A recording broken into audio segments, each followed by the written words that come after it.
अंजुमन ताजरान unit wise election का जादू sir चढ़कर बोलने लगा। ताजिर बिरादरी अपने लिए नुमाइंदे मुंतखब करने के लिए पुरजोश।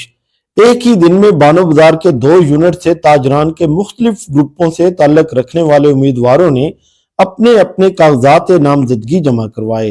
कागजात नामजदगी जमा करवाने वालों में हिल्टन चौक से मोहिउद्दीन चौक यूनिट के लिए इमरान खान दरगर, राव अब्दुल रहीम, राना शौकत नन्ना, मलिक नदीम मुमताज, जबकि बानो बाजार से चौक बाजार यूनिट के लिए मारूफ ताजिर व समाजी शख्सियत उम्मीदवार बराए सदारत हसन अली खान गौरी और जनरल सेक्रेटरी शेख आमिर इकराम ने मीडिया से गुफ्तगू करते हुए कहा कि हम खिदमत का जज्बा लेकर मैदान में आए हैं और हमारे मुखालिफ उम्मीदवार वो हैं जो ताजिर बिरादरी के कभी मुखलिस नहीं रहे।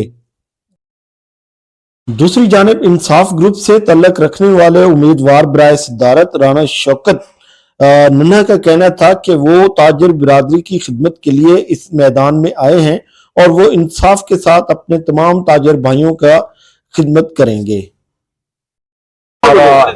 इंसाफ ग्रुप से ताल्लुक है और इंशाल्लाह इंसाफ के साथ रहेंगे और ताजरान की पहले भी खिदमत कर रहे हैं, अब भी इंशाल्लाह ताजरान की खिदमत के लिए हमारी खिदमत है। हमारे पास कोई भी आ जाए, कोई दुकानदार हो, कोई फट्टे वाला हो, कोई गरीब आदमी हो, किसी का कोई मसला हल हो, वो मसला इंशाल्लाह हम उसका हर तरह से प्यार मोहब्बत से हल करा के जाएंगे इंशाल्लाह। हमारा और कोई मुतालबा नहीं है, खिदमत करेंगे इंशाल्लाह हर आदमी की। खिदमत का मंशूर लेके आए हैं, हम अपने ताजिर भाइयों की खिदमत के लिए आए हैं और इंशाल्लाह हम इनके हुकूक के लिए लड़ेंगे और इंशाल्लाह नजर आएगा हमारा काम इंशाल्लाह आप लोगों को। इंशाल्लाह हम अपना इंसाफ ग्रुप को सपोर्ट कर रहे हैं। हमारी तरफ से राना शौकत नदीम उर्फ नन्ना और नदीम मुमताज जनरल सेक्रेटरी के उम्मीदवार हैं और इंशाल्लाह ताला ये पढ़े लिखे नौजवान हैं और ये जरूर ये जीतेंगे और हमारे जो ताजरान हैं उनकी बेहतर तरीके से खिदमत करेंगे।